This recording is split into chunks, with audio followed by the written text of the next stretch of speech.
recording my lectures.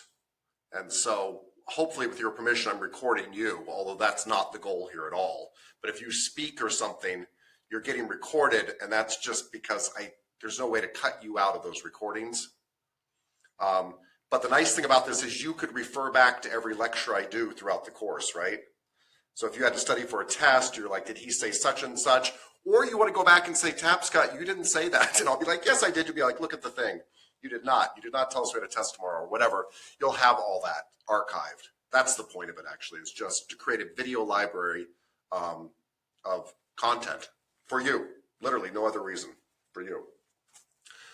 So that's what we're doing there. Miss Monreal, we see you.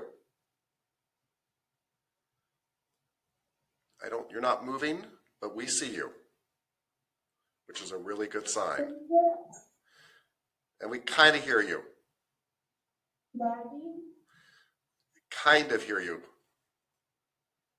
Okay, so it's 11. Yeah, you're live. It's good.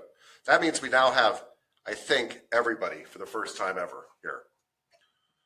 1, 2, 3, 4, 5, 6, 7, 8, 9. Is that you, the camera? Is my audio better? No, it sounds like you're talking inside a bowl. Oh, the bowl on my face. Yeah. Okay, yeah. On my face. Rob, yeah, it's better. So maybe you should leave the room and let Miss Monreal unmask. Okay. Already. Does that make sense? Thank you. All right.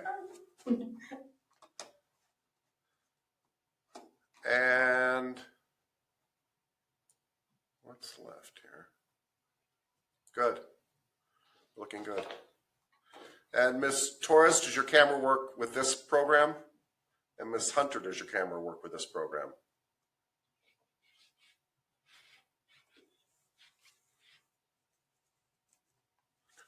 Well, we're almost there.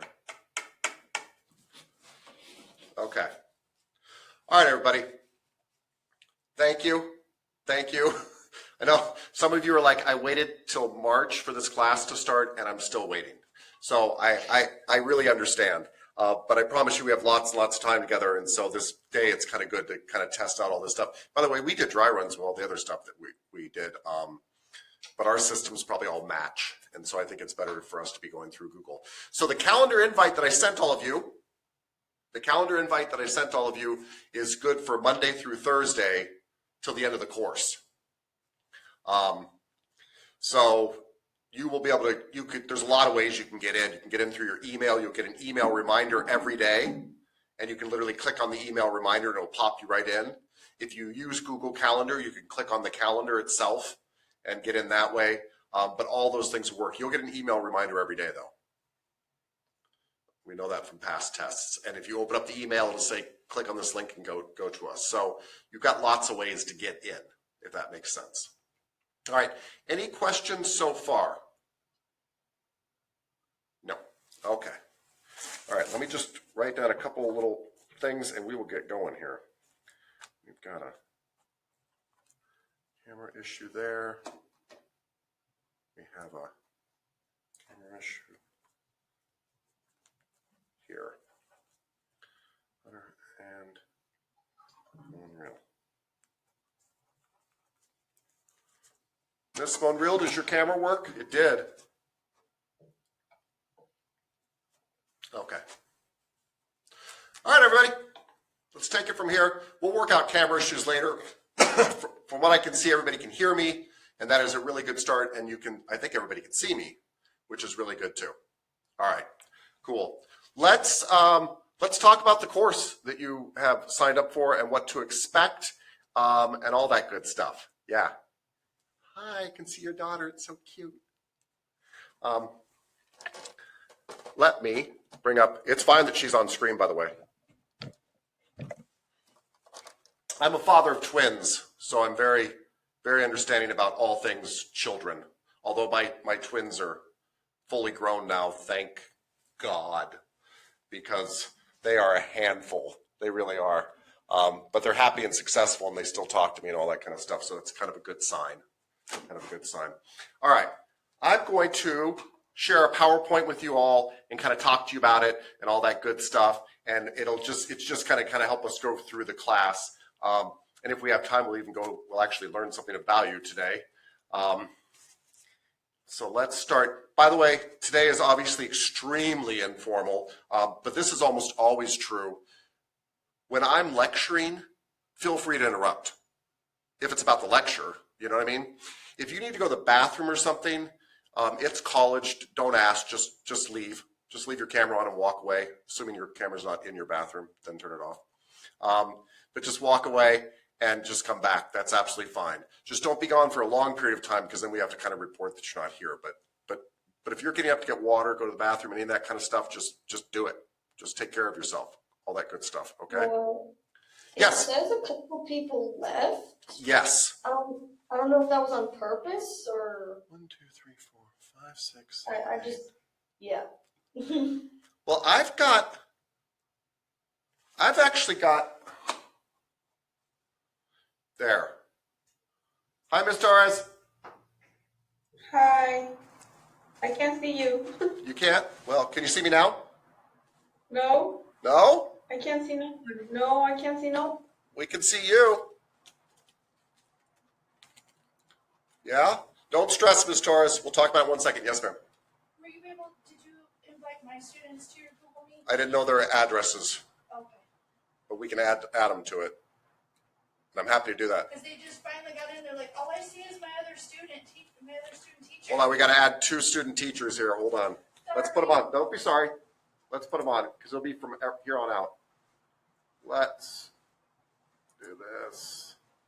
What are they? Jackie is JAC JAC 207 207 52 52 75 75. at Maricopa. Is that correct? Yep. Okay, and Oh, sorry. Wendy is WEN 217 217 08 08 33 33. Maricopa. They were just texting me and I'm like, oh shoot.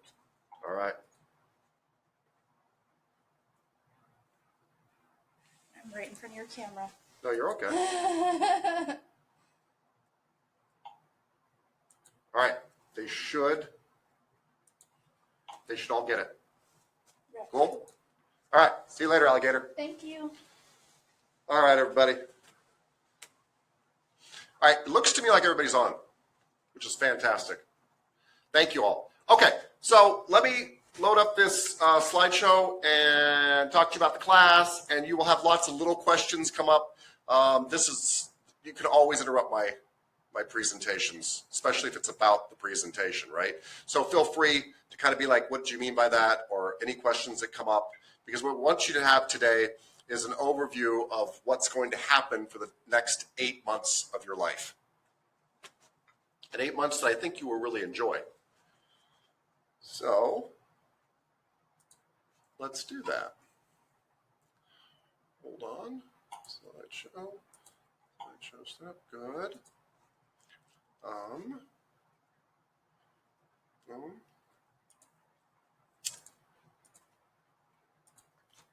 Nope. Hold on, everybody. I'm going to share my presentation. Aha. Good. Okay. You probably cannot see me now. That would be my guess. You can probably just see my slide presentation. Can everybody see a big slide that says 1 on it? Can anybody see it? Yeah, Good. Is that all you see, or do you see me as well? it gives me the option to switch back and forth. Oh, cool. All right. I can see you in the corner. Okay, cool. Perfect. Okay. So this is day 1 of the first day of the rest of your life. Don't worry about that. We start out every course, as we said before, with gratitude. And I'd like to start that out now. I'm sure you're grateful that we even got to this point, which I understand. Anyway, Let's see if we've got some audio on some people. And Miss Monreal, and by the way, am I saying your name right, Miss Monreal? Monreal. Monreal? Monreal, yes. Oh, Monreal. Yeah. Monreal. Okay.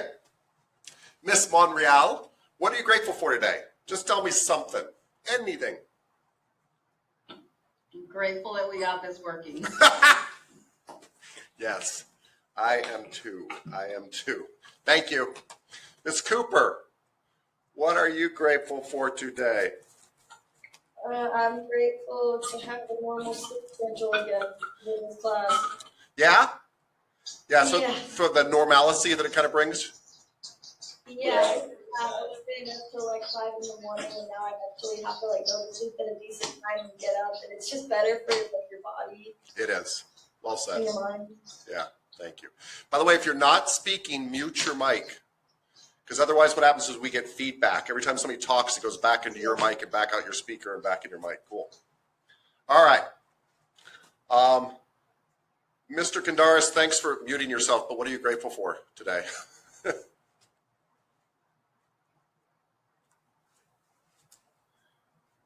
Did you leave us? Mr. Kandaris? What are you grateful for today, sir? To be alive and happy where I am in life and glad I'm starting this course. Yeah, well said. Yeah, I can verify you were definitely alive. Thank you, sir. Ms. Harper, what are you grateful for today? That I still in the class, even though there's some bad news. My family. Oh, Yeah. oh, I'm sorry to hear that. Sorry to hear Yeah. that. My father just passed away. Oh, your father just passed away? Yeah. Oh my I'm so gosh. sorry. Yeah, I am so sorry. Oh. Thank you for I telling can me. empathize with you because I just had someone pass away too, Yeah. so I understand.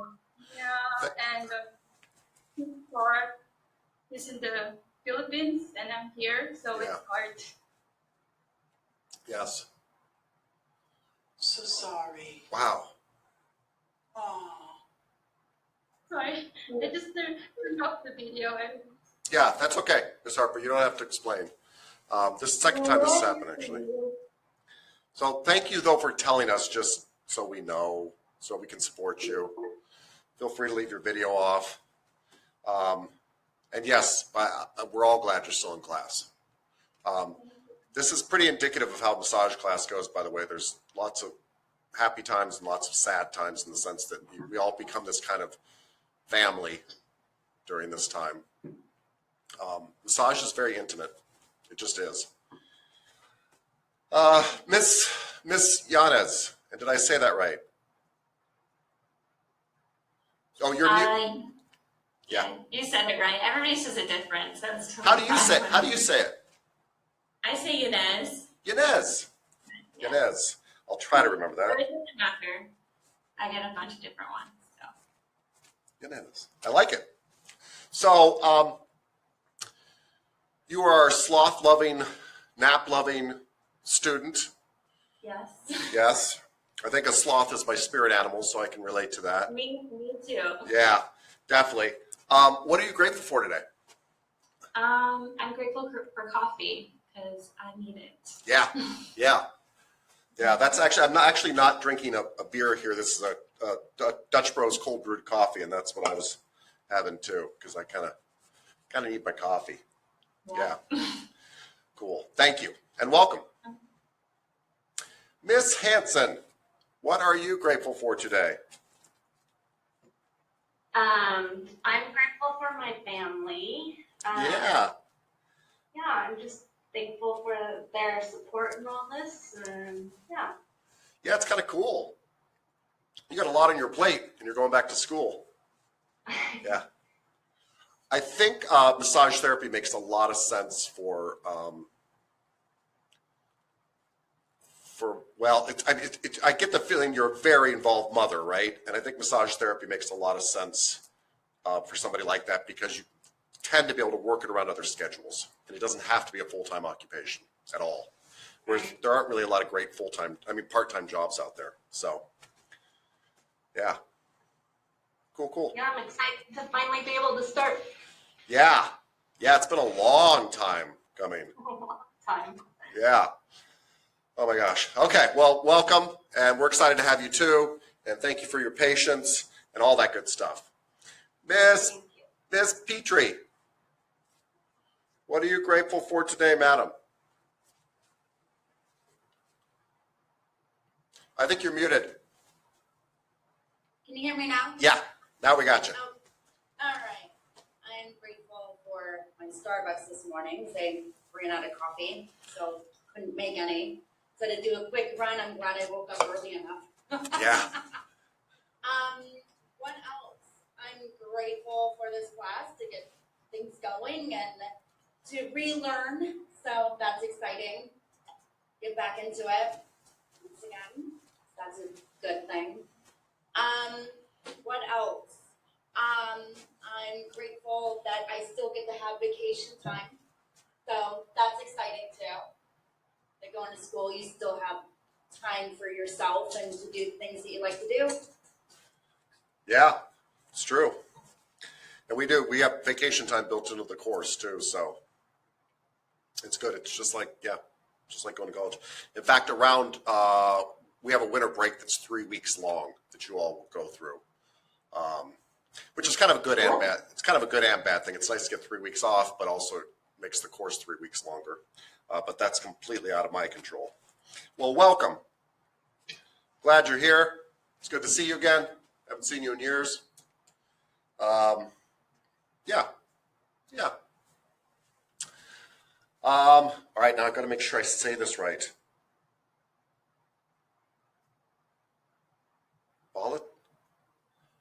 Miss Bolatic?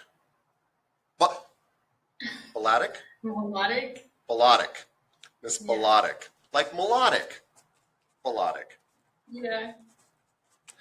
Miss I'm Melodic. grateful that my computer's working because Yeah. I got a new computer and it shut down and like froze yesterday. So I thought it wasn't gonna work today, but so far it's going pretty smooth. Yeah. So yeah. It definitely is, Miss Bolatic. Good. Yeah, you're coming in loud and clear. Everything's perfect. Awesome. Miss Hunter, I can see you. Yes. Yeah, and your lovely smile. What are you? Hey. Hi. What are you grateful for today? I'm grateful I finally got this to work. Unfortunately, not on the computer.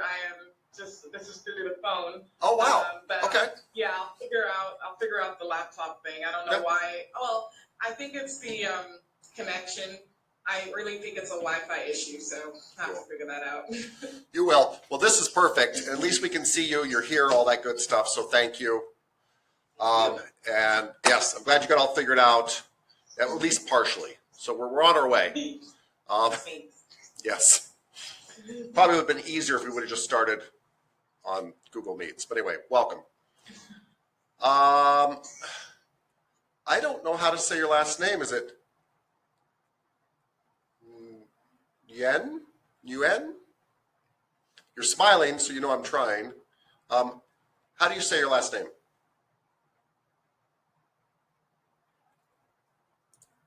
Yeah, oh, sorry, you're muted, so we can't hear you right now. Unmute. You're still unmuted. You're still muted. It's down at the bottom of your screen. There's something that you can. Can you hear me now? Yes, we got you. Oh, yeah. So how do I say your last name? Or how should I say it? You can say in the Trang Nguyen. Well, that's your first name, right? Yeah. How do I say your last name? Trang. Trang. Chang? Yeah. Chang. Okay, I feel like, all right. Chang. That's your first name, I think. But we're not going to worry about that right now. All right. Oh, wow. So, what are you grateful for today? I am so excited go to in the see in the class today, and I can't sleepy, and I think in the everything so in the excited me. Very cool. I mean in the I want to see in the how to class today. I so excited. You're excited. Good. Cool. Yeah. All right. Yeah. So let me know if you obviously English is not your first language, and by the way, those sometimes tend up being my best students because they work the hardest. But if you need any extra help, let me know. So we have tutoring and all sorts of stuff. Just because I know it's really hard to understand somebody just talking fast and such. So that's another good reason for taping the videos is that you can go back and watch them again. That's very helpful. But anyway, welcome. Have you done massage before? Yeah, I Yep. get in the massage before, but and I only in the study in the Vietnam, but I new here. Yeah. So class, we get this a lot. We get students that come from another country and the massage board does not recognize their massage education, where they're coming from, sadly, by the way, because quite often they're excellent massage therapists and then they have to go back to school again. It's kind of cool though if you're partnered with somebody like that because they've got all these massage skills that are from a different country, and so they tend to be very different techniques and things like that. So it's a neat addition to our class. And we've got a couple people in this class who have done massage before, which is very good in this country and out of this country. So that's a bonus for us. It's a bummer for them that they have to go to massage school again, but it's a bonus for us. Awesome. I also want to study about the massage here, but I think in the everything different, in my country different, in the US different. It is different, yes. Yeah. Eastern and Western massage are very different, but I find they blend together really well. Yeah. So we're gonna see that. It'll be good. So welcome. Yay. Awesome. Yeah, thank you. Miss Curtis, can you hear us? Yeah. Everybody, Miss Curtis. Yes, I can hear you. Good. Hi. Hi. Miss Curtis is not a student. Well, she is a student. She's not a massage student. Yes. She's a student teacher. And so they're training her to actually be a teacher of cosmetology, Miss Curtis? Yes, Got it. So she's a cosmetologist. She has to go back to extra schooling to be a teacher. And so she's sitting in on this class to watch how I fumble through the first day. So this has not been a great lesson so far. But anyway, Miss Curtis, what are you grateful for today? If it is online, it's a good learning experience for all of us to plow through this. So Plow is the right I want word. to stay positive about that, and it's good. There's a lot of great things. Yeah. So I'm grateful for this experience today. So I love that. Thank you. Thank you.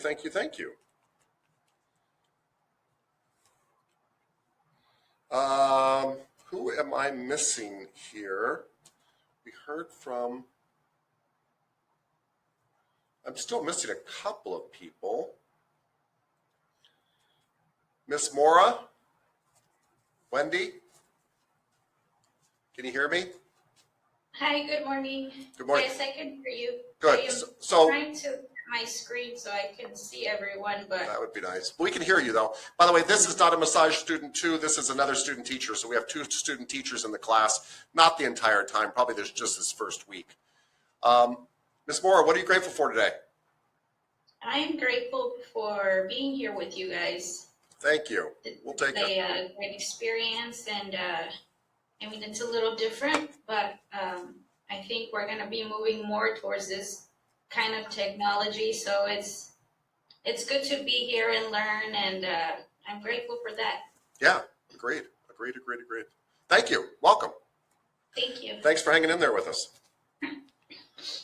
Have we heard from Miss Hunter.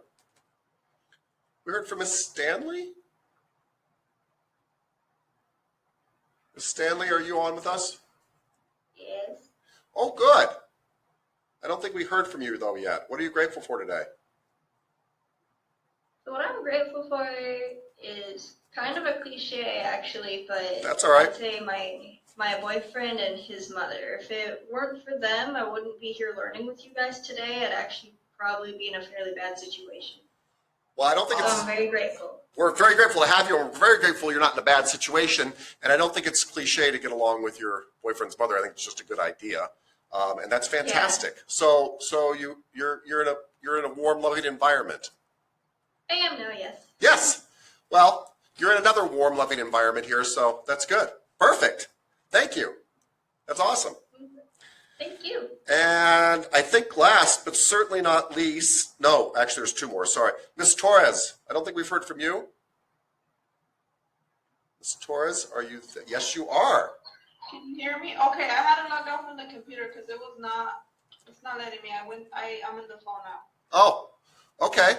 Well, we can see your lovely face. Well, I wasn't listening to anything. Like, it was just, I'm sorry, I missed everything. I tried. Ms. Torres, They keep logging me out. you haven't missed anything this morning except a bunch of technology fumbles. So what are you grateful What are you grateful for today? Oh my God, I'm grateful because I'm talking to you and I have a class and we finally starting a massage. Yes. So like, oh God, finally. And of course, I'm thankful for my family because I have my mom and, you know, I could go on and on, but just it's a beautiful day and we are here. So Those are all really good things. And moms are always a good thing to be grateful for, yes. yeah, they are. Yeah, they're amazing. And Miss, I know I'm saying this right, Felix Osuna. I know the Osuna I'm right, but I know you're not saying Felix. Yeah, it's Felix. It's all good. It is? Yeah. Okay, wow. Well, Miss Felix Osuna, what are you grateful for today? That we're finally starting the school because Yeah. I've been waiting since March. Cool. It's been so long. Awesome. Well, welcome. Welcome to all of you. Thank you. Like I said, we'll continue using this Google Meets because it seems to actually be working. And if you get time later, you might want to go on look at YouTube videos on how to use Google Meets because it'll tell you all sorts of features that you can use, you know, to make it work better and things like that for you. But I think that was everybody. If I didn't call on you, it was truly a mistake. And I'm still learning names and all that kind of good stuff. I didn't call Mr. Ibarra. Mr. Ibarra, my partner in crime, who's been doing, how many years have you been doing massage, Mr. Ibarra? Oh my gosh, a lot, 20 years plus. I thought it was 25. 25. Yeah. I really lost track. So were you like 5 when you started doing massage? Yeah. Massaging the cats and dogs down the street. Yeah. Yeah, so it started from there. Good. What are you grateful for today, sir? I'm grateful that we're all here. Yeah. We're actually all online at the same time. We've been waiting since March and then like getting over some of these little speed bumps this morning. Yeah. Grateful for all the students that we have on board and have waited this long. So cool. I'm looking forward to meeting all of you at noon and 3 o'clock. Yeah. Yeah, your labs, they're coming. There's no technical difficulties with the lab. No, lab we've got worked out. Yeah, that part's going to go smooth. And lab's actually a fun part of the day because essentially you're giving massage and getting massage, which is what you're here to learn to do. And we're going to learn the bear walk if we have time today. Good. I think that's a wonderful thing to start with. You guys will later learn what the barrel walk is. Thank you, sir. All right. Welcome to you too. I'm glad you still work here. Yeah, I always think he's going to retire on me or something. I don't know. Okay, moving right along. Thanks for gratitude. Normally we just spend 10 minutes of the day doing that at the beginning. It kind of gets us all warmed up and all that good stuff. But we've spent all this time getting warmed up playing with our technology. Don't worry about that. So, I have a question for all of you that I want you to contemplate and raise your hand if you're interested in answering this question. And please don't be shy. It's a discussion. But what is massage? You signed up for it. Don't unmute yourself if you want to say something so we can hear you.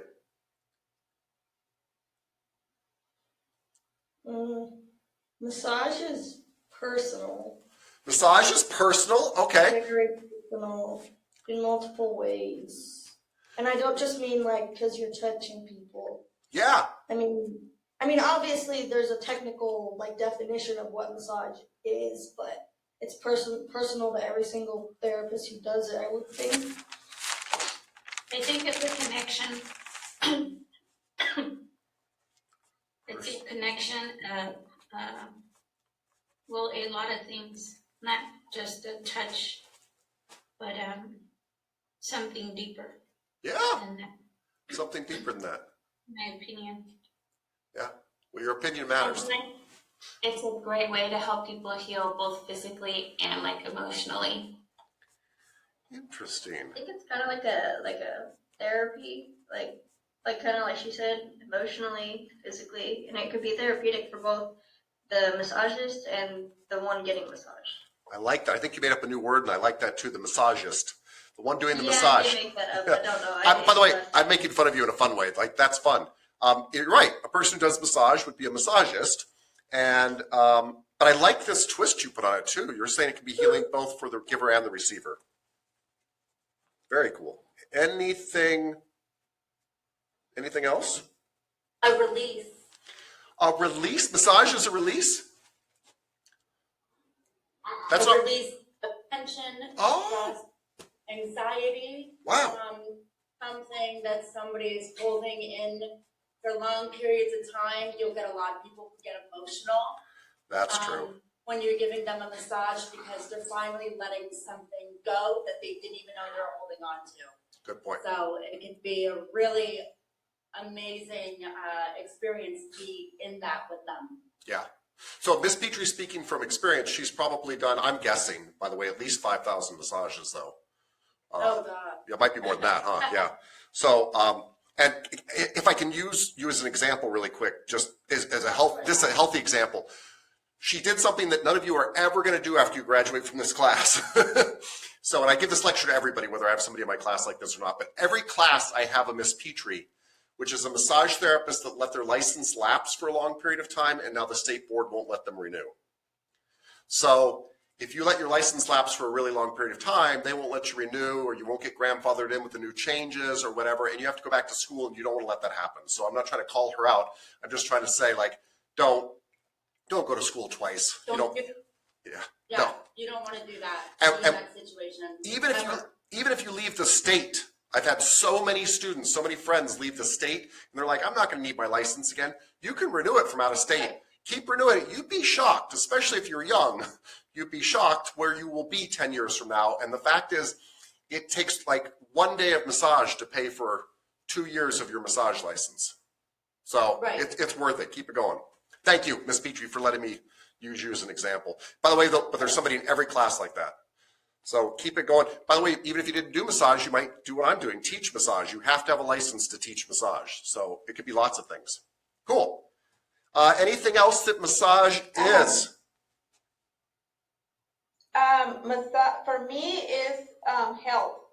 I see a lot of clients that struggle a lot with like pain or just like the touch itself. Like people go there to be touched because they have no one to talk to or to get a hug from. So they go to you, become feel good emotionally or physically, and the massage does like a miracle for them. Like I see people coming out of the rooms like, wow, I don't know, they did something extraordinary to them. And of course I feel like that too when I get a massage. So that's what massage is for me.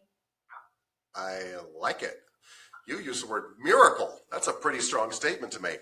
And Miss Chang wrote in the chat box, which is fine, by the way, especially if you're struggling with English a little bit, this can be a lot easier for you, that massage is care for healthy people. The massage care for the people, and I think the massage can help for people having a bit of pain and go away. Sometimes it's the muscle, and sometimes it's you work for very tired, and you get for massage. I think the care for body is a very good. I think that.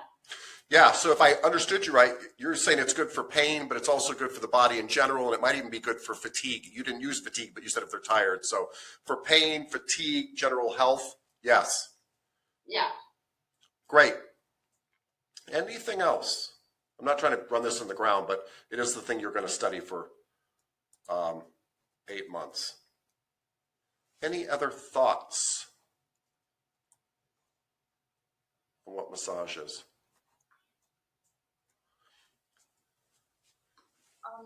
Like what others said, I mean, I think they already said a lot. Like maybe massage can make you help feel better and not just physically but emotionally. Yeah. Cool. Awesome. These are all very deep answers that you all gave me. It is interesting that almost every single person didn't just talk about the physical aspect, they talked about an emotional aspect. I'm glad you all said that. Like I said, massage is very intimate and there's a huge emotional aspect to it. And we'll actually be doing lots of emotional development stuff in the course. Not to try to steer you towards a particular way of thinking or something like that, but to get you to think about your own emotional state and things like that, so that you're as self-aware as possible when you're in a room with a client, whatever that self-awareness means for you. Can we change this question a little bit? You gave me all the super deep answers that usually a class never gives me, by the way. Usually they give me very physical answers, like, what is massage? You've told me what it can do, that it's healing, it's miraculous, it's emotional, it's physical, it's connection, but what is it? Like, what is the practice of massage therapy? Like, is massage punching somebody?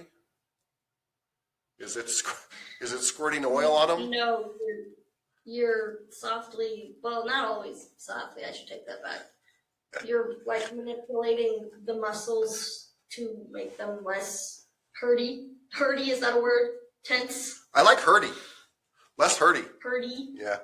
So you are doing what to the muscles? Yeah, manipulation of tissue. Manipulation of tissue? Good. Rubbing? There actually is a massage technique where you actually are hitting somebody. It's called deportment. When you see the karate chops. Stimulate. Who can do that? Stimulation of the tissue. Yes. And estheticians do that too. You're right, Ms. Cooper. Estheticians do this too, and they're doing it to stimulate circulation because they know your skin health actually has a lot to do. Yeah, I forgot to mention this, but I already got my aesthetics license and I'm doing dual. Yeah, you actually, I think, mentioned it in your video, which is super smart because spas love hiring people who are dual licensed.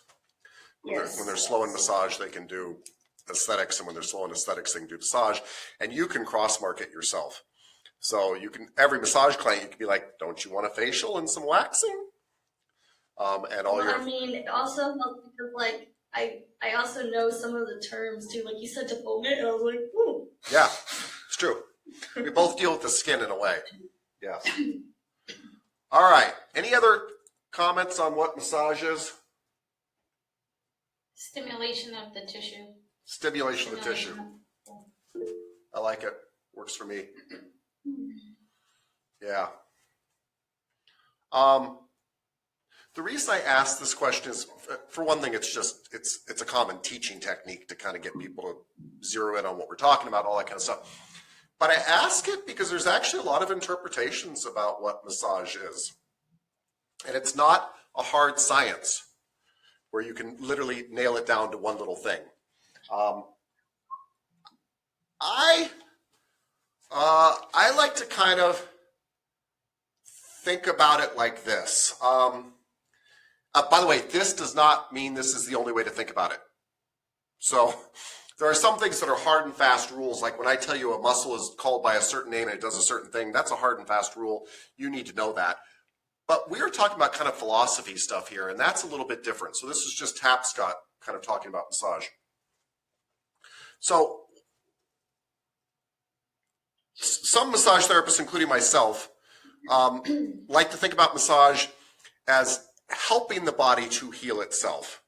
We actually don't believe that we're doing any healing. We're frankly just not good enough to really be actually doing that. But what we are doing is facilitating healing.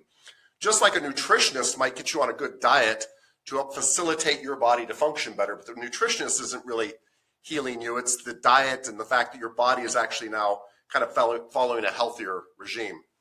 So one of the things we want to think about, this is a very basic concept, but it's a very true one.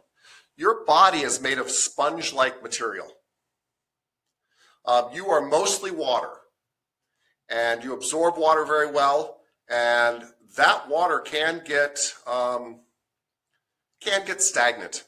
You know, people talk about toxins and stuff like that. I think that's a bit severe, but the fact is it can get stagnant, and your sponge can get dirty. And literally, when you are squeezing a muscle, you are actually creating a pumping action and squeezing fresh blood in and out of that muscle and cleaning out that sponge, right? Now, this is a huge simplification, but it's really, really 100% true.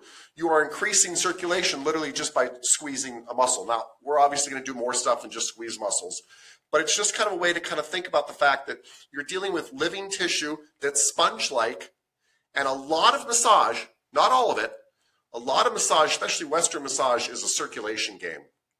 We are trying to increase circulation to an area so that your body itself can heal that area. That's kind of the physical kind of concept behind a lot of massage, not all of it. We're going to talk about some other stuff where we're trying to loosen up tension lines and things like that.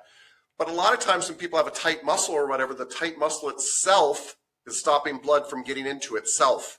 And blood's the very thing that would make it loosen up. And so by literally squeezing that sponge, you're getting blood in there, and the muscle itself becomes looser. And if any of you have done yoga, you know, they always say breath is life, right? Because you're breathing in oxygen. Well, in massage, we say blood is life. So, and if you don't believe me, put a rubber band around your finger and wait for a while. And you'll realize really quickly that blood is life because blood's not getting in there anymore. So don't do that. But the point is, blood is life, and we are trying to increase blood flow quite often in massage to help you heal yourself. Now, there's some other really cool technical things we're going to get to too that we're trying to do. We're going to look at the architecture of your body and how you're all put together, and we're going to try to work with those architectural tension lines and some really kind of advanced stuff that I think is really cool.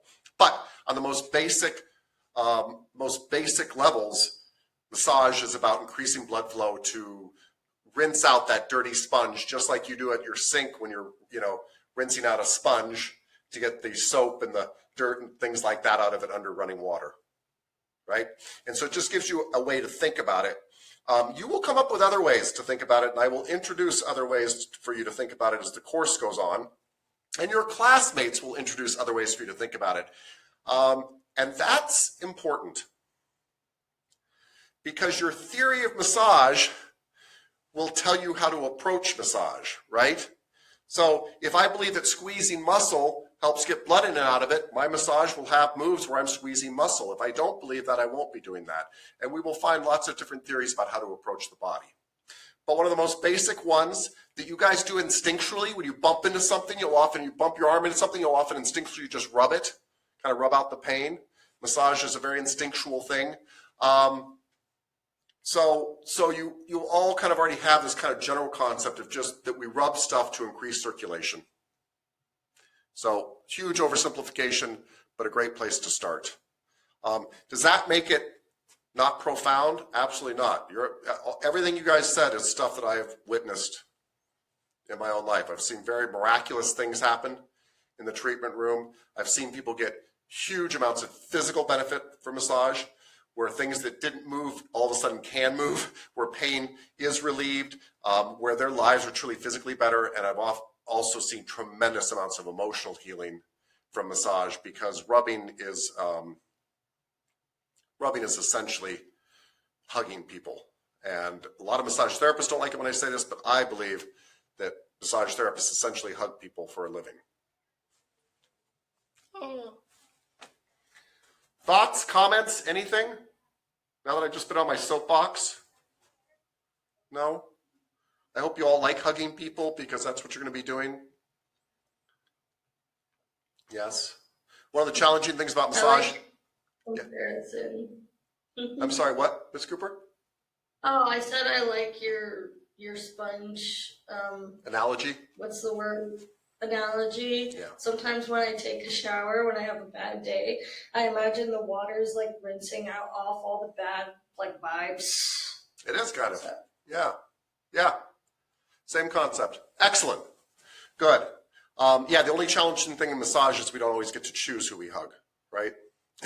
In your personal lives, you get to choose who you hug. But that can be kind of neat too. Okay. Moving right along. This is a tensegrity model. I'm not going to explain tensegrity today yet. We're not there yet. But it's a model of a human body, and it's kind of held together by rubber bands. And in this approach to massage, we're not just rubbing muscle to get blood into it. We're actually looking at your tension lines. So we're looking at if your hamstrings are tight, then that could be causing back problems or something like that. And we will spend a lot of time in this class looking at the lines of tension in your body and the architecture of your body. So literally the way I stand up, because the fact that I'm standing before you is really miraculous. We take it for granted. We've been doing it our whole lives. But the fact that this pile of bones can stand up here erect, and I can also bend and do all sorts of other things, is really quite amazing. And we're going to look into that as we explore anatomy, which we'll be doing a lot of together. A lot of. So a couple housekeeping items. And please chime in on these because you need to understand them, just because it's your career and such. But in order to graduate this program, you have to get 700 verifiable hours that I can report to the state board. And that means 700 hours that I can actually, interact with you over this video chat. That's absolutely fine. That counts. And or 700 hours of lab time, right? The two together have to match, which is why you're spending half your time with me on this video time, and you'll spend half your time in lab, working on one another, working on the public eventually if things get better, we'll see, but doing massage. And we need to go back and report that to the state board and say, yes, I really saw these students here for 700 hours, and during that time we were either massaging, getting massaged, lecturing about massage, doing massage homework, taking a massage test, the key word being we were doing something massage related. And because we're a fully certified school with the Arizona State Board of Massage Therapy, they'll trust us on that, although we keep really accurate records to prove that if we ever had to. And that is part of the thing that you have to get your massage license. 700 hours completed. The other thing is you need to get a grade of 80% or higher in everything we do in the class. So that might sound a little bit overwhelming, or make some of you be afraid of like, what if I fail? But most of the stuff in our course, you are in complete control of the grade you get on it.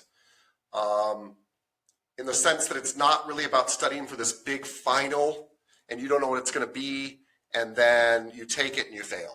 We don't actually have a lot of stuff like that in this class. Most of our stuff is read this chapter and take this test, and it's an open book test. And we're not doing that because we're trying to give away the answers. We're doing that because if you can answer the test, it means you read the book. And if you read the book, it means you know that material to that level. And we're fine with that.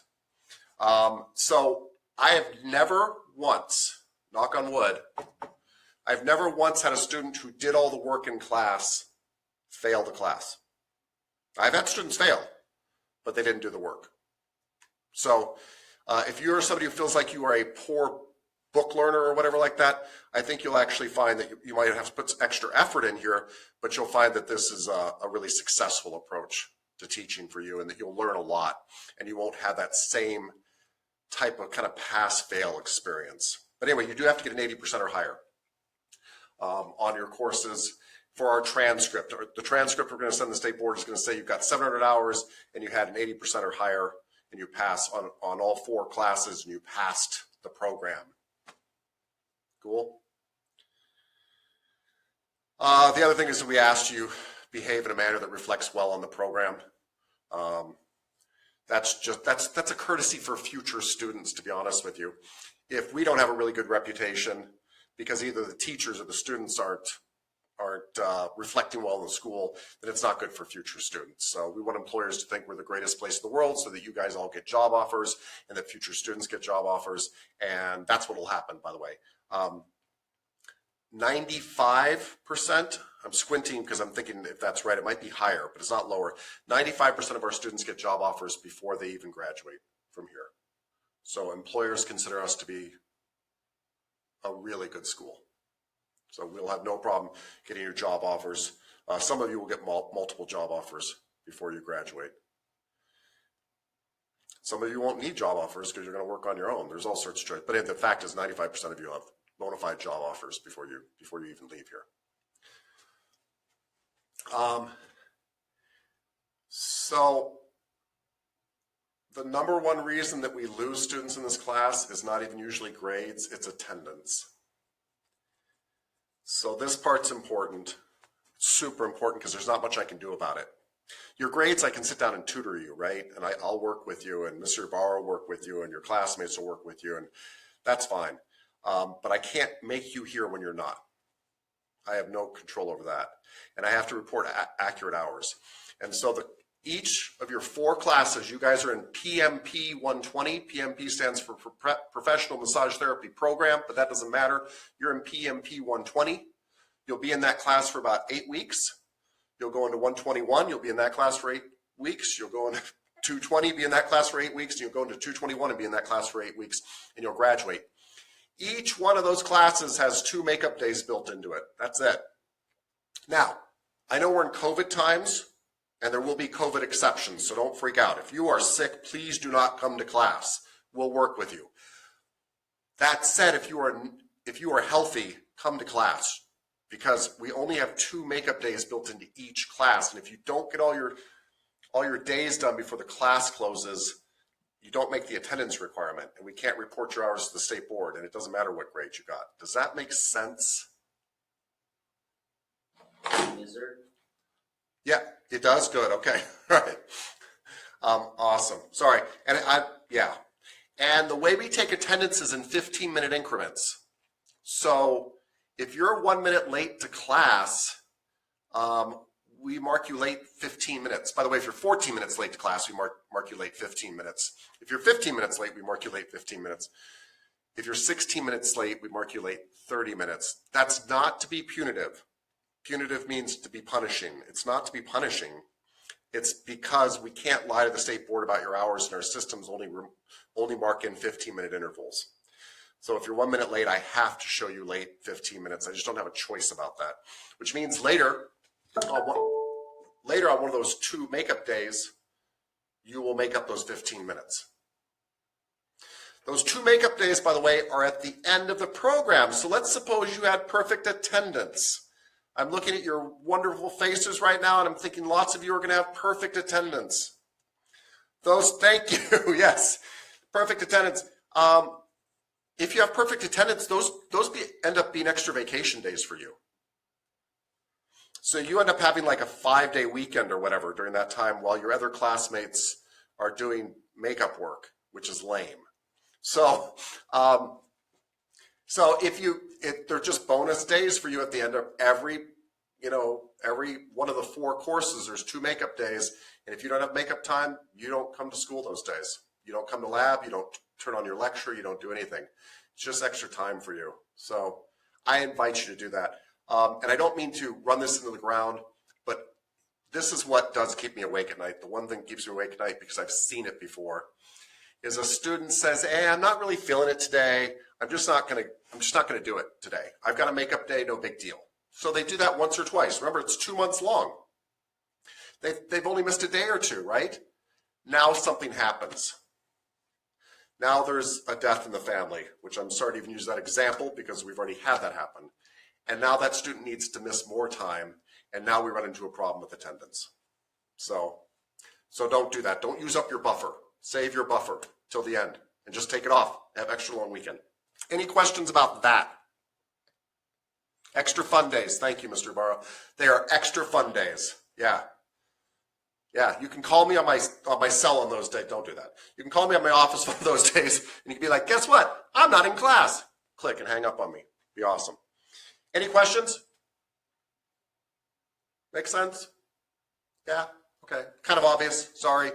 I'm not trying to talk down to any of you. It's just stuff that just stresses me out because we also have something like a 97% graduation rate, and I'd like to have this class be 100%, right? So that is the goal, and we can make that happen. It's totally within our power. Late assignments, this is just, if they're late, I just count them as 0 because I just don't like to, I just don't like to track them. Was it 2 days late? Is it 10% off? All that stuff. If your assignment's late, it's a 0. Don't worry about, by the way, I assigned a video assignment for the start of this class. I'm not worried about that one. It's your first get your feet wet. But if we tell you something's like due,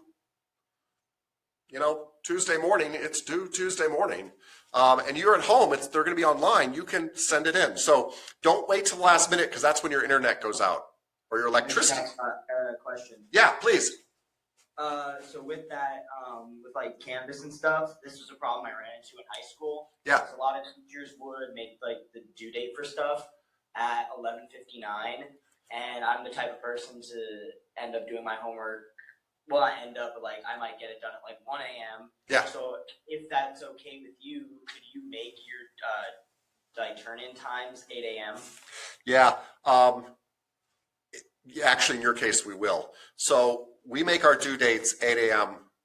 Okay. the next day, and we do that for a real specific reason. We do that so you're not doing your homework while I'm lecturing, right? Okay, cool. So you'll actually have that advantage. Whatever the due date time is, it'll be 8 a.m. of whatever day we've picked. Yeah, like I'll have days too, like where I'll have to close at work and I won't be getting out till like 11:30 midnight. Yeah. And then like I would need to just take maybe an extra hour, like I said, turn it in at 1 a.m. Yeah. So that would be perfect. Yeah, it'll be perfect. Yeah. Just don't wait till 7 a.m. and then you find out you got computer problems. Doing that, but yeah. Yeah, you're right. The whole point is leave yourself some buffer. But yeah, that's not a problem. And by the way, I've got really good news for you. There won't be a lot of overnight homework. Part of this lecture time will be spent you guys doing your homework. This program is designed for working individuals. We're already asking for 24 hours of your week. That's a lot of time.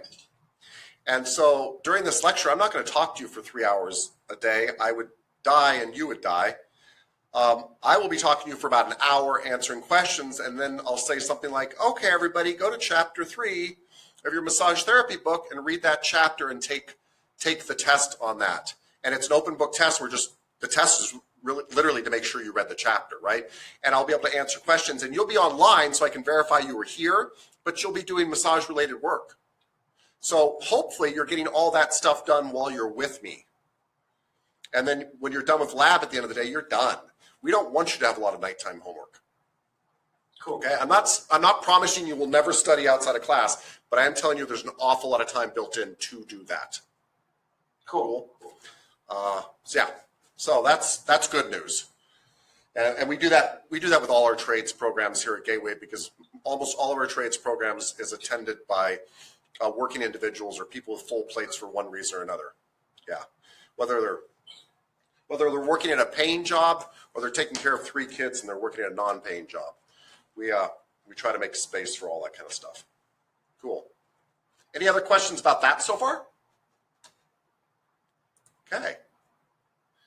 So I already said this. You need 700 hours of massage training, state of Arizona, to get your massage license.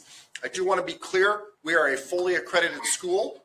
And so some schools that you could have chosen to go to and pay $10,000 more to go to, you would have also had to take an MBLEX test. An MBLEX test is a nationally recognized test that's extremely difficult to take. Well, it's easy to take. It's extremely difficult to pass.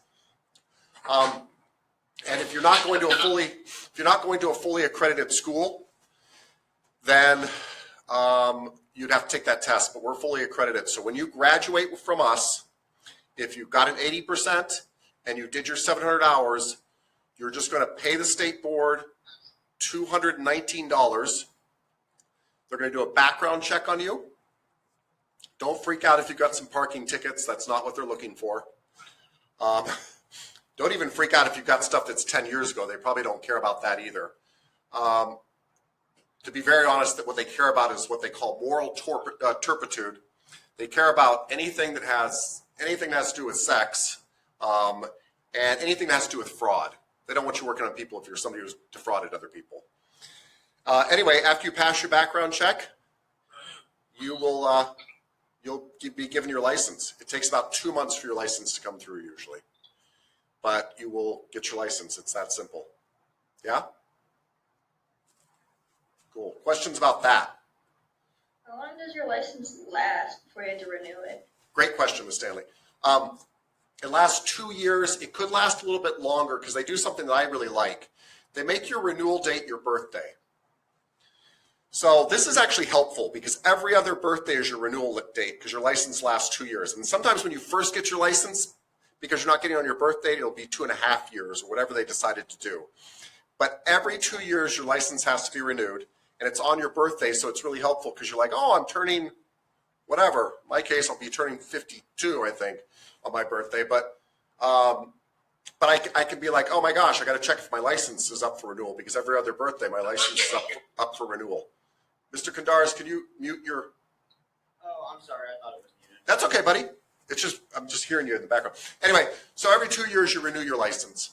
And there are requirements for renewal. You have to take 24 hours of continuing ed to renew your license. And don't wait till the night of your birthday to do your continuing ed. So 24 hours is 3 full days of class. It's very easy. Half of it can be done online. So you could take 12 hours online. And that you could do the night of your birthday, by the way. You could hop online and do it. Pay them like $50 and take some course on something that's approved for your massage license. You could do that. But 12 hours has to be in person.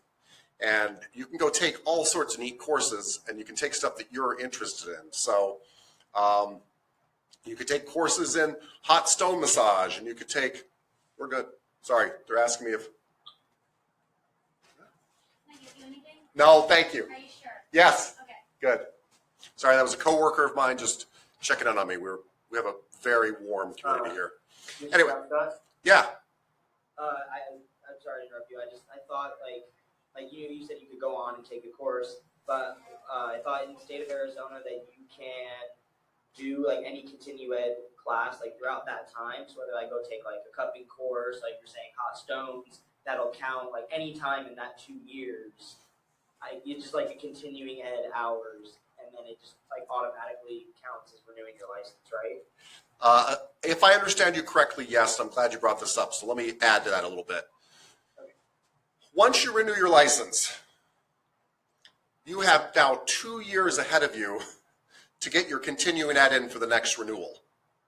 So Mr. Kandaris is right. Like if you take a course the next month or the next month, they all add together to your 24 hours. You've got 2 years to get your 24 hours in.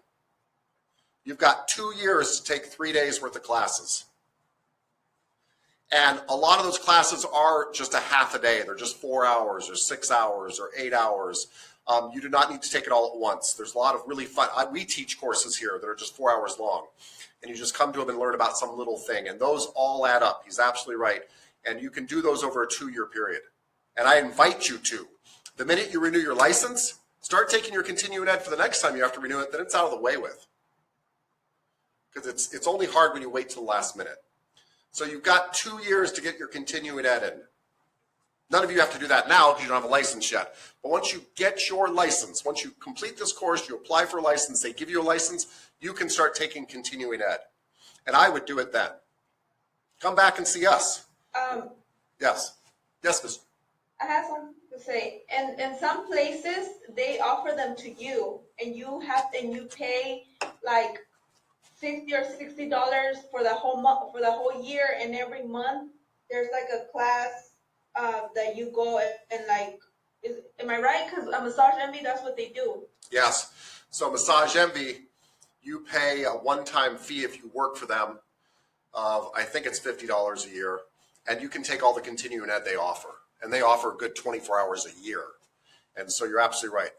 It's a discounted way. Plus art, and I realize I'm selling us right now, but you're absolutely right. There's all sorts of options like that. Plus, if you become a member of a massage organization, Usually they provide free online continuing ed, and you can get 12 of your hours that way. It's part of your massage insurance and being part of a massage organization, things like that. So yes, there are lots of options for continuing ed.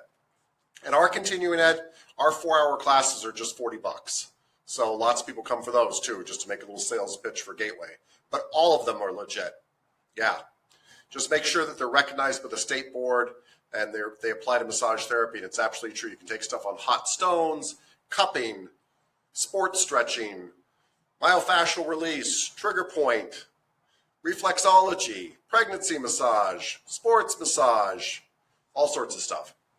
Reiki. Reiki. Yeah. Actually, check Reiki on the state board, but I think Reiki counts.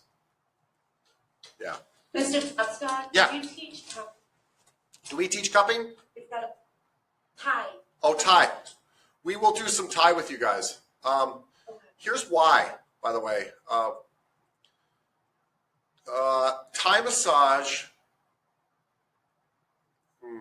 Thai massage, by the way, if anybody practices Thai massage, I mean this very respectfully, because I'm horribly oversimplifying Thai massage. But some people call it the lazy man's yoga, and I love that. So Thai massage teaches you how to twist somebody up and stretch them and massage them at the same time, and it helps us teach you about body dynamics. And so we will learn Thai massage moves, because you will integrate them with your Swedish massage and your deep tissue and all that other stuff. So we're a big believer, by the way, in not really practicing one type of massage here. We're a big believer in integrating massage. So we don't want you to go to cooking school and learn how to just cook French cuisine. We want you to learn how to cook, right? And we want it to be, an integrated cuisine where you're mixing in, all the great things from cuisines of the world. And Thai massage has some really, really nice moves for learning that kind of stuff. So yes, there will be some Thai massage taught here. Yeah. It's very, very key to structural massage. Good question. So, does that kind of answer continuing ed, I hope? Yes. And by the way, that's all far away, but it just kind of gives you a big picture of stuff to do. And as we get towards the end of the course, by the way, I'll be helping you apply for your licenses and everything. So you may not need any help, but if you do, I'll be like, yes, fill out your application this way, do this, do that, all that kind of stuff. Yes, I believe that comment. Yes, Thai massage does not use oil, which is kind of cool too. Yeah. Just watching a comment come up in the chat box. Some more housekeeping stuff. No cell phones in clinic. Now, clinic is not exactly lab. Clinic is if you're working on the public. And I say if because we have 3 clinics built into this program. But depending on COVID conditions, we may or may not have them. You'll still do massage, but it might still be on each other, or we've got lots of ideas actually. But if you're working on the public, we don't want your cell phones in clinic, and this is because it's for the public's protection, and it's because we don't want somebody to think for a second that you took a picture of them in clinic. And it's been something, there's been a lot of controversy around massage therapists. It only takes 2 bad massage therapists in the nation to ruin it for the rest of us, but who've taken pictures of clients, their cell phones and stuff like that. So we don't want you to have your cell phone in clinic if we're working on the public. We're not doing that right now, so don't worry about it, but it's just, that's why we have it in here.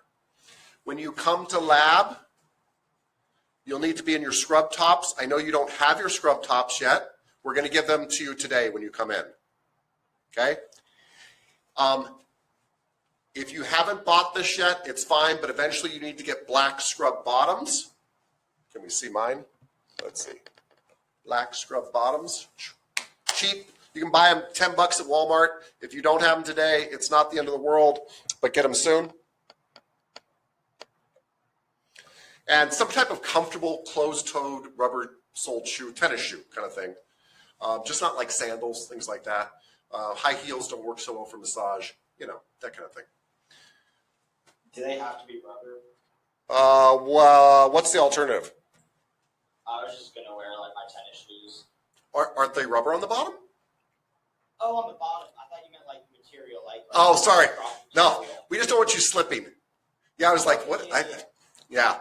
I thought you meant like something like Crocs. Yeah. And I was thinking you were talking about like cleats or something. Yeah. No, your regular shoes are fine. Your tennis shoes are fine. You're good. Please participate in class. You all have been doing that, but please participate. We want to hear from you. I want you to think, take notes. That'll help you. And so this last one might sound like all wine and roses and stuff, but it's actually, we all have to spend 700 hours together. It can be 700 hours, and this is why I teach, of the most healing, fun, exciting thing that you've done ever in this kind of warm, loving environment, or it can be 700 miserable hours. It really can. And so I have one rule, and that's to be kind. And I'm actually, this is the one thing that, to be very blunt, that I'm kind of a hard ass about. I really expect you to be kind. Kind is not a passive thing. Kind is like, oh, I wasn't bothering that person. I don't care if you weren't bothering that person. Were you actively looking out for your classmates? Were you actively doing the nicest thing possible? Were you actively trying to help? Kind is an active concept.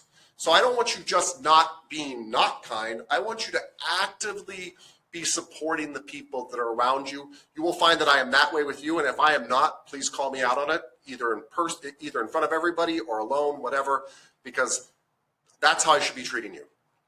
I should be doing everything within my basic power, assuming that you're helping yourself, to make sure that you're happy here and that you're successful here. And I should be actively being kind to you. And I'm a real big believer in that, because massage is kind of an occupation where we're going to go actively be kind to our clients. So it's good for us to start practicing now. So just please continue to do what you're already doing, which is be kind. Questions, thoughts, anything? If we have our scrub bottoms, do we wear them today for lab? Great question. Yes, Ms. Yanez, wear them today. Wear them today. Because we will give you scrub tops today. So if you've got them, wear them. Yeah. Any other questions about that? Anything?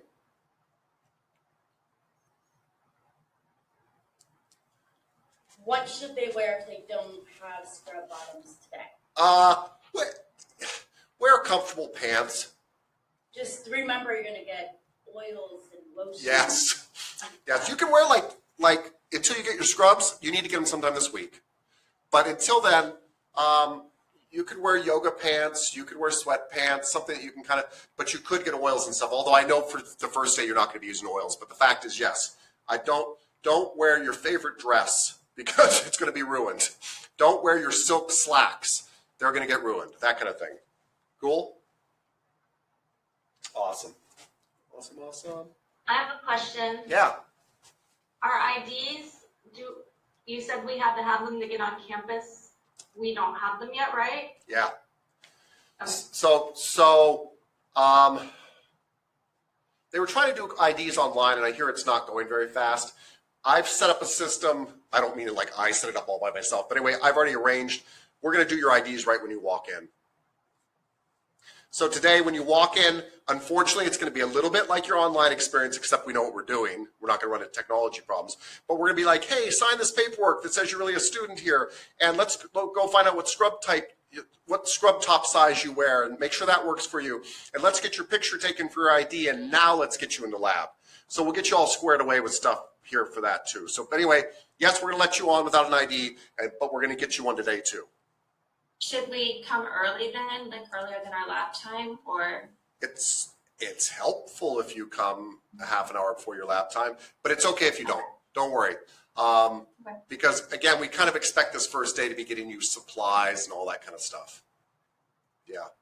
Even when the class was 100% live, the first day is really like, here's where the lunchroom is, and here's where your locker is, and here's where your scrub tops are, and here's how you still have to get on Canvas even when we were live, because you had to do your homework on it. Here's how you get on the computer, all that kind of stuff.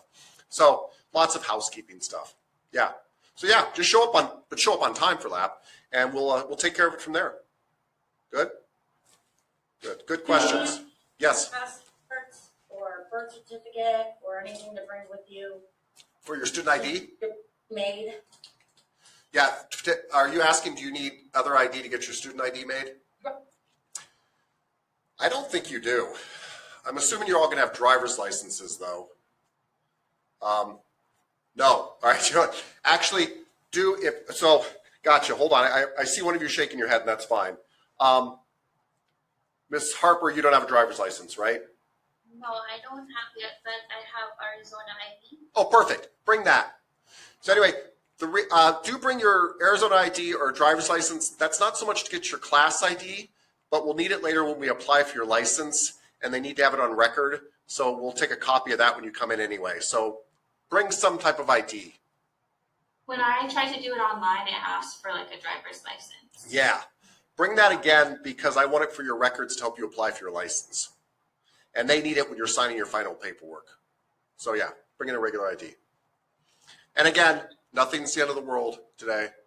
If for some reason you don't have an ID, this is a small problem. We will fix it. But if you can, bring it today. It'll help us. It'll help you. Anything else about that? I got a question about like split classes. Yeah.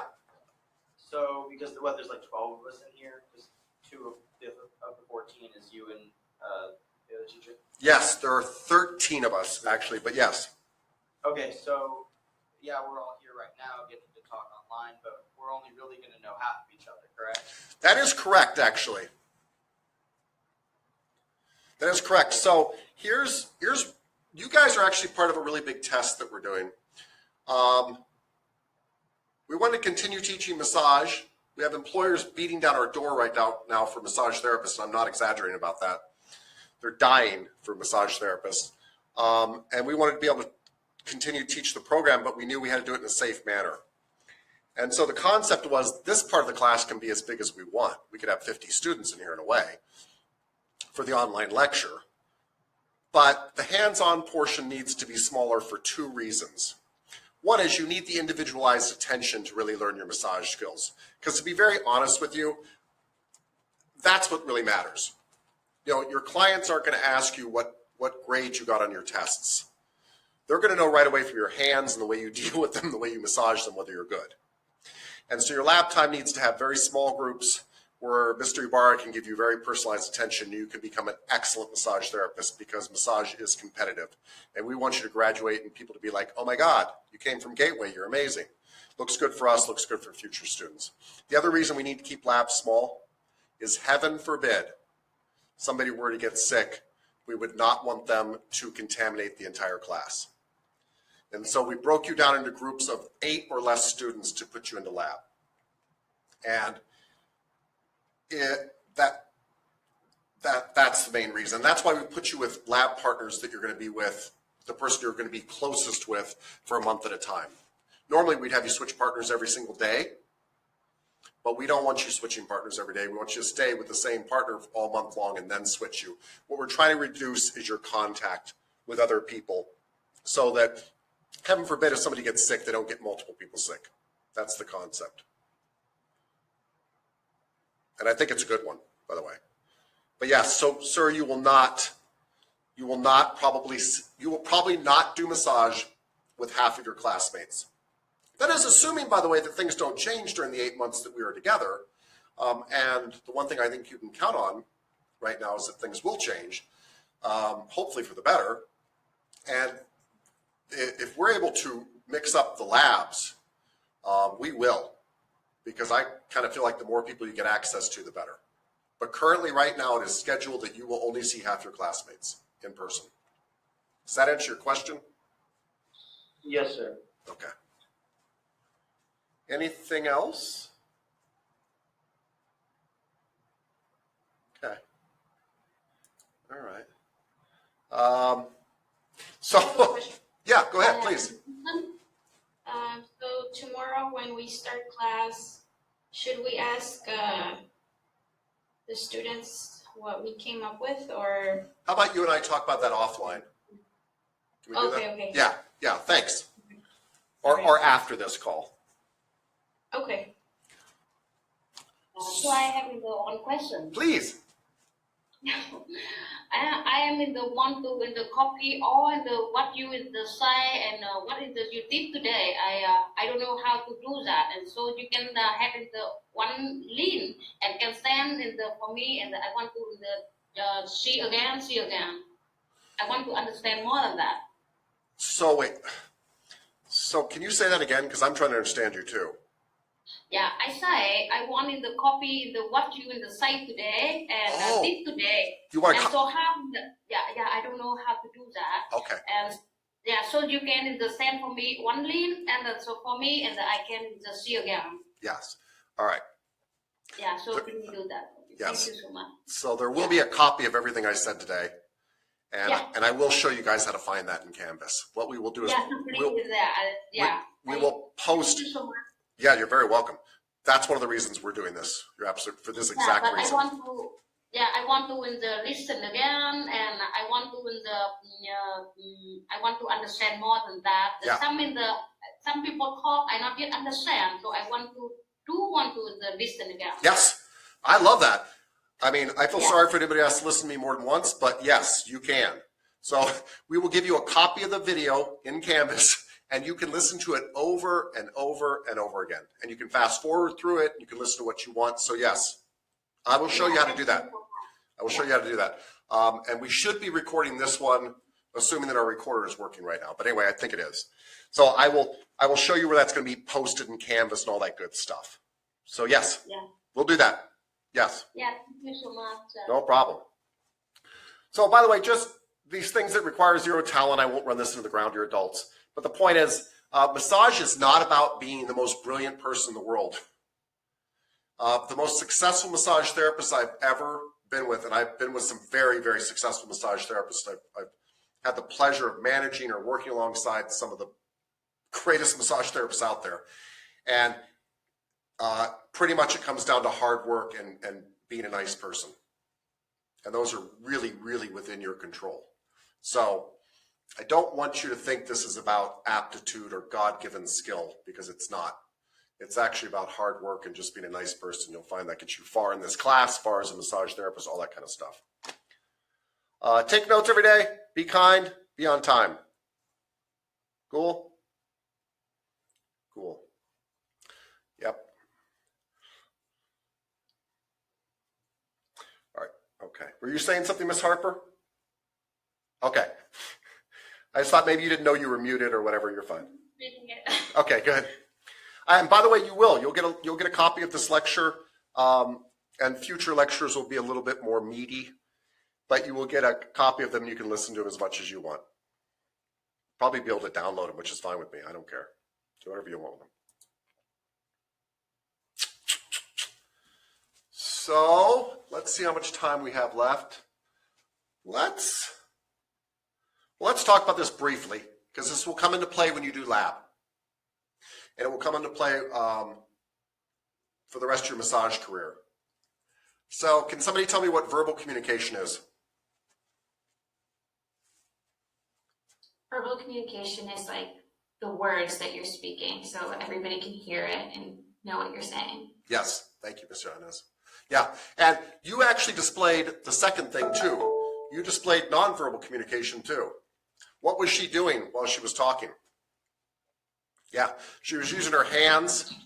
Nonverbal communication comes from this as well. You gonna say something, Miss Hunter?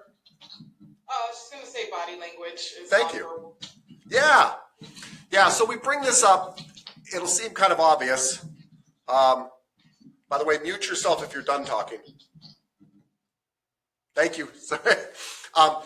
We say this because all the studies out there show that people make all sorts of judgments about you based mostly on your nonverbal communication, not your verbal communication. And we know for a fact, by the way, from surveys we've done with clients and such like, that is huge. That how you present yourself to clients is actually much more important than what you say to them. Most people, when they go to get a massage, you walk up to them and introduce yourself, and they start thinking like, oh my gosh, I'm gonna have to get naked in front of this stranger. I can't believe I'm gonna have to get naked in front of this stranger. I wonder if I should take off all my clothes. Should I strip down to my underwear or not strip down to my underwear? Is that appropriate or not? They're not listening to a word you're saying.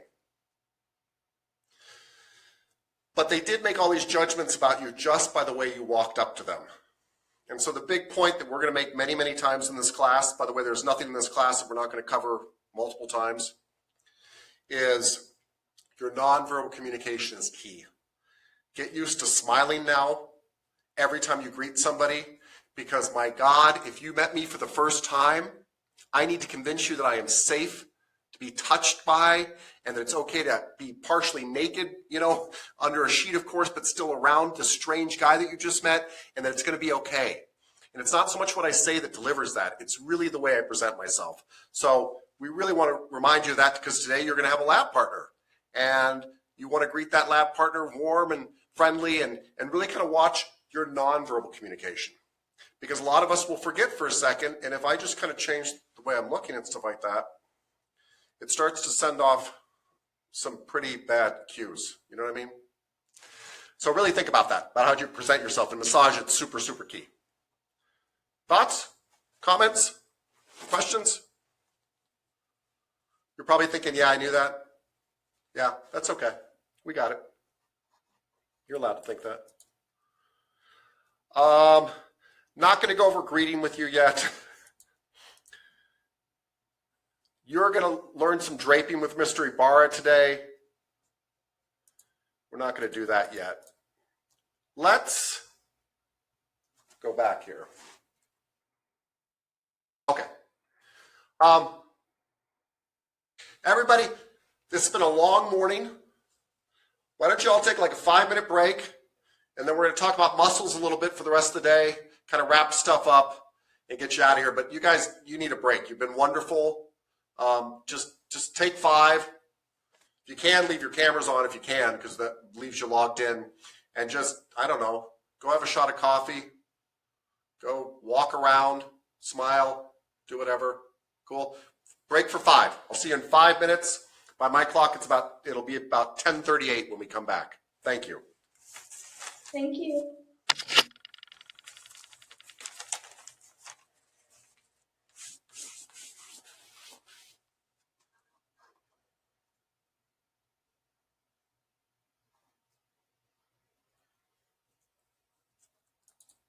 There we go. All right, everybody. Thank you. I just thought we kind of needed a second after our never-ending morning of problems. By the way, the good news is the video that I'm taping does not include all the times that we were trying to get online. I just started the taping when we got on this Google Meets, and I pause it during stuff like this break we just took and such. Okay. So we've got a little bit more time. We've got 20 minutes, and I'd actually like to kind of get into massage stuff. So, you can't see me yet. There, sorry. Now you can see me. Can you hear me? Good, okay. You're going to get 2 types of information in this course. And you're going to get information that you absolutely have to know, and you're going to use almost every day that you massage. And most of that is muscular information, right? Like if a client comes to you and says, I want you to massage my bicep, I don't want you to rub their nose. I want you to know that the bicep is in their arm, and I want you to go right to that. And you need to know what the bicep does and how to find it and where the beginnings and the endings are and how it bends my arm and all that kind of stuff. That is stuff you're going to need every day, and it's a must need, it's a must know. And the one cumulative test we give you at the end of the year is on muscles.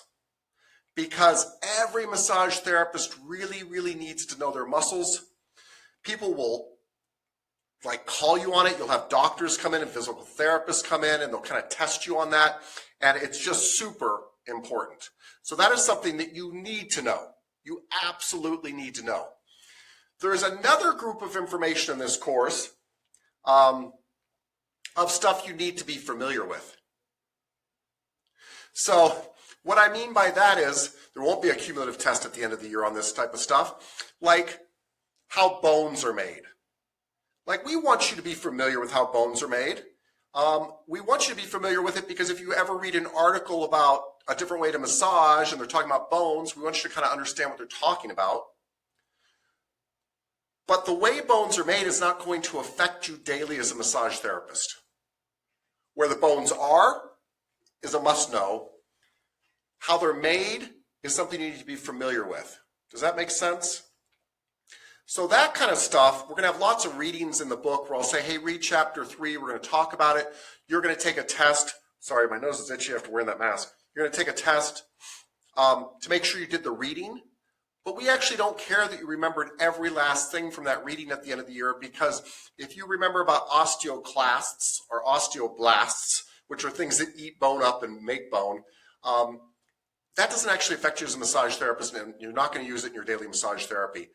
But if somebody mentions it to you, we want you familiar with it. We don't want you to be like, I don't know what you're talking about. So there's two different levels of knowledge, right? And we all have this type of levels of knowledge in our minds right now. We have things that we know 100%. We know these things as fact, and we have other stuff that's just like stuff we're familiar with. So when somebody starts talking about it, we're like, oh, I know that person or that place or that thing you're talking about. I'm not an expert on it, but I know what you're talking about.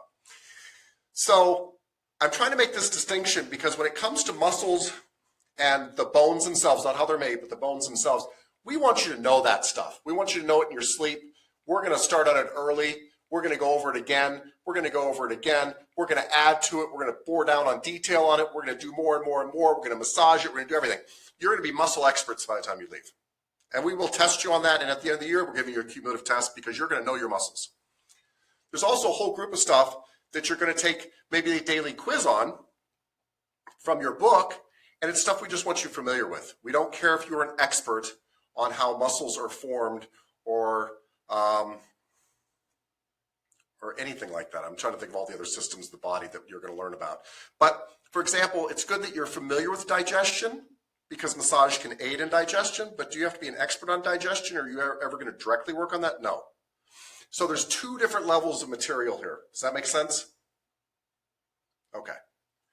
Today I'm going to be actually talking about level number 1, which is stuff that you really, really need to know. Don't panic. I'm just introducing this to you now. We will be going back over all this stuff 100 times. But we thought we should get you into muscles early because it's the most important part of the course. So during this course, you're going to learn about 100 muscles. And by the way, when I say learn about them, you're going to learn the names of about 100 muscles.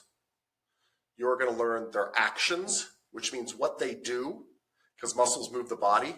So you're going to learn what these 100 muscles do, and some muscles do more than one thing. You're going to learn that. You're going to learn their locations. You're going to learn how to massage them. That's big. Today and over the next few days, I'm going to be talking to you about some of the more important of those muscles. I will not be talking in gory detail about what they do and where they're located because I first just want to get you used to them, right? So just like if I was teaching geography, I might first teach you about the United States, then I might teach you to learn the 50 states that compose it, right? And then I might teach you about the cities in those states. We're just going to start with the big muscles in general so that you can start learning about them so that when I talk about them later, you've at least heard them and you kind of know what part of the body I'm talking about. So up on your screen, let me give you an example of this. Up on your screen are the 3 calf muscles. Your calf muscles, let me see if I can point this down. Maybe really down. Can you see my calf here? Yeah.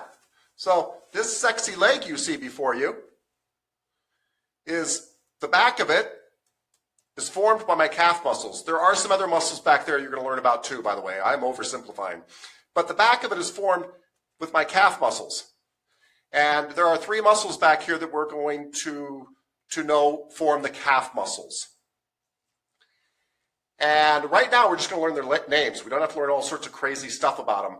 But we're going to learn about muscles from different sections of the body so that we're familiar with those. So this first one, number 1, is called your gastrocnemius. Again, please don't panic. We're going to learn about the gastrocnemius for months. So I'm just introducing this to you. But the gastrocnemius is found back here. In fact, you can't see it on my calf because they're really not sexy calves. But on some people, you see this kind of W shape on their calf, like on runners and cyclists and stuff like that. What you're seeing is their gastrocnemius. Cool. Now, first we're going to learn the 3 calf muscles, which are gastrocnemius, soleus, and plantaris. The gastrocnemius is on the top. Underneath it is the soleus. And very deep, kind of almost behind the knee, is the plantaris. Most people don't even talk about the plantaris when they talk about calf muscles. Most personal trainers don't talk about them. They don't even really know about that muscle. But They just talk about the gastrocnemius soleus. Later in the course, we will go back and talk about what the gastrocnemius does, where its origin insertion is, how you massage it best, problems that you might incur with it, all sorts of stuff. But for now, we want to at least make sure that you're like aware of what makes up the calf muscles, so that when I start talking about them later, you can be like, oh, those are those 3 muscles that Tapscott talks about that are down in the back of my lower leg. Does that make sense? And we're going to spend days on just this, just kind of learning some of this, and other things too, don't get me wrong. But I just want to I always like to be very transparent about why I'm doing what I'm doing. There should be no trick to my teaching. It should be really obvious. So, right now, we're just going to kind of learn some memorization stuff where we're learning these muscles. And later today, here's the good news. Later today, when this video is done, I will upload this video on Canvas. I will upload a handout on these major muscle groups that will look right like the thing in front of you in the slides I have to show you afterwards. So you'll have all this information. And I will send you all a video that says how to find this in Canvas, because people said that was very helpful. I would show you right now, but I can't show you a video that doesn't exist. So I will later today email you all a video that says, here's how you find this handout in your Canvas, and here's where you find the video of today's lecture in Canvas. Okay? And then you'll know how to find all the stuff in the future too. So I will upload this as a handout as well, what I'm discussing with you right now, so that you'll have a list of, out of those 100 muscles, what are the 50 pretty major ones that you probably should know as soon as possible. Again, we're going to spend some time on this, so no stress. So, if I were to ask you, what are the 3 muscles that make up the calf, you would look down at your notes or that handout, and you would be like, the gastrocnemius, the soleus, and the plantaris. By the way, if you feel weird saying those things, so do I. It should sound like by the way, almost all anatomy words for muscles are Latin based. And so they tend to sound like you're in a Harry Potter movie. They really do. Plantaris, gastrocnemius, soleus, right? They all have that kind of feel to them. And if you feel that silly saying them, you're probably saying it right. But don't ever be worried about saying it wrong. People in England say it slightly differently. People all over the world say them slightly differently. But the good news is they are considered to be a universal language. So medical terminology is talked about in Latin terms. And so theoretically, everybody around the world studying anatomy calls the gastrocnemius if they're a doctor, for example. Cool? So, Ms. Yanez, I see you nodding your head, which I love. What are the 3 calf muscles? The gastrocnemius, the soleus, and the plantaris. Bam! You are a genius! Oh my God. Cool. That's exactly what they are. The gastrocnemius, the soleus, and the plantaris. By the way, I'm a big believer in not teaching, but training. And here's what I mean by that. I think if somebody teaches you, they tell you something once, and they kind of expect you to know it. And that's not very helpful. Training is that I ask you stuff over and over again. I review it with you. I bring it up again. I call you, and say, what's this thing? And usually when I'm asking you a question, by the way, it's something I've already talked about. And you could just look down at your notes. I'm not trying to trick you. I'm trying to make you practice with me. I'm trying to make you study. That's the concept. So quite often I will ask a question that I've asked somebody else to you, and you're just going to say the same thing again. Because what I'm really trying to get you to do is to say it, write it, repeat it, things like that. Does that make sense? Good. Ms. Stanley, I see you nodding your head. This question's going to kind of come out of left field. You're not going to be expecting it. But can you tell me what the 3 calf muscles are? The gastrocnemius, soleus, and the plantaris. Yes. Yes, yes, yes. Cool. Gastrocnemius, soleus, and plantaris. Those are the 3 calf muscles. Yeah, awesome. Very, very cool. And Miss Harper, I know. I can see your face. You're like, don't call on me. Can you try to say it? We can say them together too. It's completely fine. The three calf muscles. The 3 calf muscles. Yes, ma'am. I didn't ask you right. Gastrocnemius, soleus, lataris. That was perfect. Thank you. That was really perfect. I'm not saying that. That was perfect. Gastrocnemius, soleus, plantaris. Beautiful. Cool. So those are the 3 muscles that kind of make up that area of my lower leg. And by the way, there's lots more muscles down there, but these are big highlights that we're going to be talking about a lot. Those are the 3 calf muscles. Cool? Yay. And by the way, we're going to talk about them tomorrow. And by the way, we're going to talk about them the day after tomorrow. And guess what? A month from now, we're going to talk about them. And by the way, a month after that, we're going to be talking about what makes them, what forms them, how they go, how you're going to massage them, all that kind of stuff. This is just big picture stuff, everybody. Boom. Oh, let's try this. There we go. So we're moving up the back side of the body right now. We just talked about the 3 muscles that make up the back of my lower leg. Which, by the way, in massage therapy is your leg. They call your upper leg your thigh. They don't call it your leg. So below my knee is my leg. Above my knee is my thigh. But anyway, my upper leg or my thigh, the back side of it, the back side of my leg, my thigh, is formed by 3 muscles as well. So far, by the way, just so we're all following along, I hope you can kind of see this, but we have my calf down here. We got 3 muscles for that, right? And then we've got 3 hamstrings that make up the back of my leg. Hamstrings are really important muscles, by the way, and we're going to be talking about them a lot. But the 3 hamstrings are the biceps femoris, the semimembranosus, and the semitendinosus. So, by the way, this is kind of interesting because a lot of people think their biceps are here, and they are. My biceps are here on my arm, but you actually have a bicep in your leg.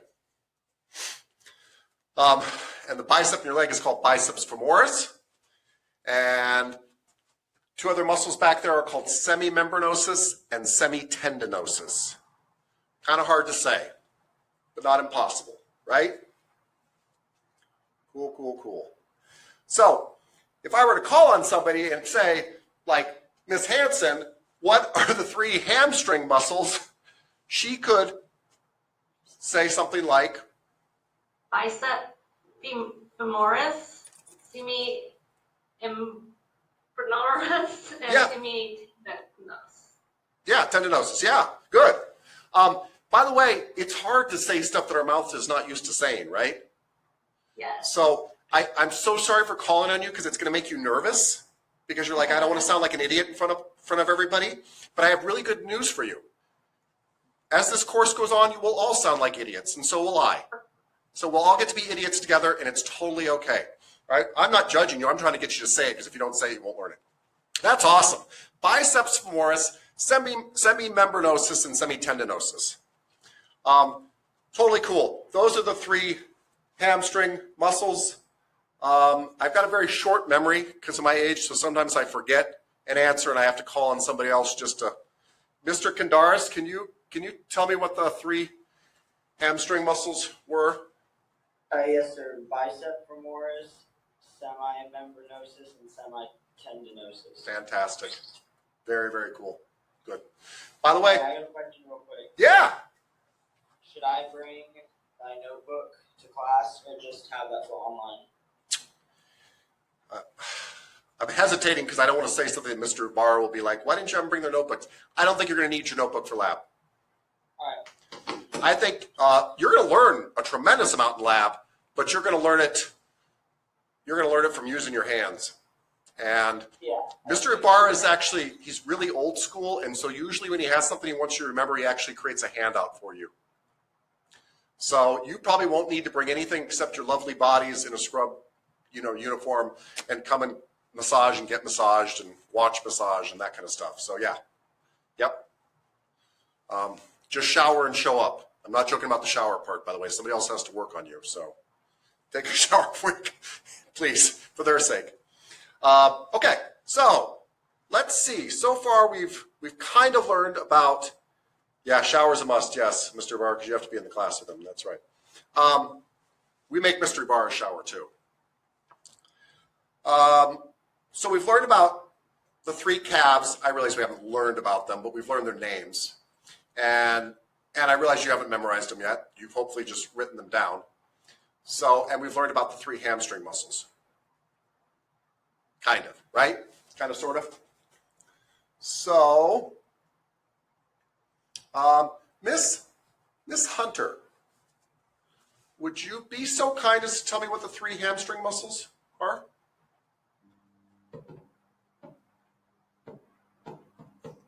Oh, that's clever. Pretend like you're having audio problems so you can't answer the question. I'm on to you.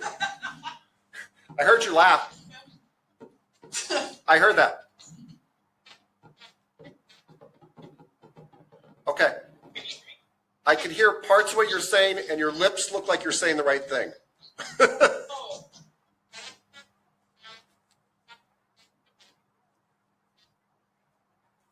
That was good. I don't know what's going on with your audio, but that was good. Cool. Thank you. Don't be sorry. We're good.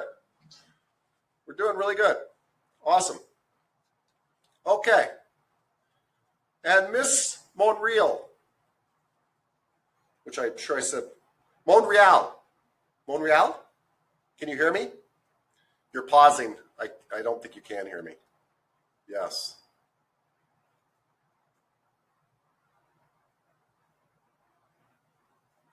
All right, let's try somebody else. Miss Bolotic. Did I say that right? Better? Bolotic, we're getting there. Miss Bolotic,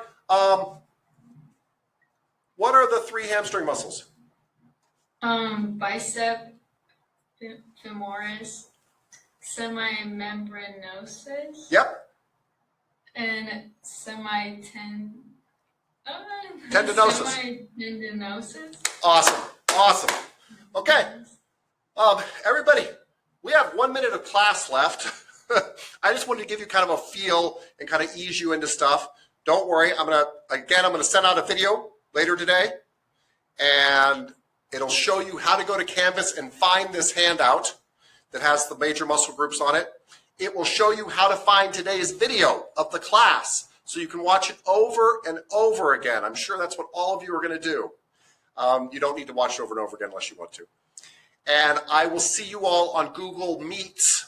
We will never ever talk about the other two things we used again, that horrible chapter of our life. I will meet you all on Google Meets tomorrow by 8 a.m., right? And do we have any questions before I let you all go? I will see all of you, by the way, today when you come in at your various times. I'll be helping you get your scrub tops. We'll be taking your photo IDs, all that stuff. So you will see me today.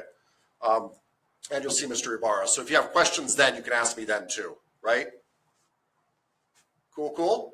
All right. Thank you all for your patience. Thank you all for your questions.